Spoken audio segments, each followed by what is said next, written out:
almada işte meyvede kurt oldu, geri dönüşümüz yok. Ya da bizim canlı materyalin ister istemez biyotik ve abiyotik birçok stres faktörüyle biz mücadele ediyoruz. Bunların üstüne bir de pestisitler ve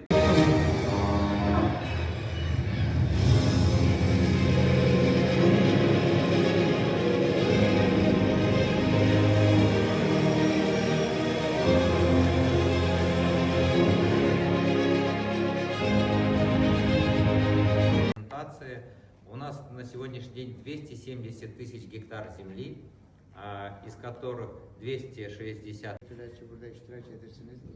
Avgust firmasına da başta rehberli olman teşekkür edeceğim. Böyle bir prezentasyonlar bizim için yaradı. Çünkü her bir şirket eğer bu günleri öz məhsulunun prezentasiya edirsə, öz məhsulunun yani dediğim kimi efektliğini gösterirse demək olar ki o şirket bu günləri doğrudan da istəyir ki, yəni Azərbaycanda varlığını saxlasın və davamiyyətli olsun.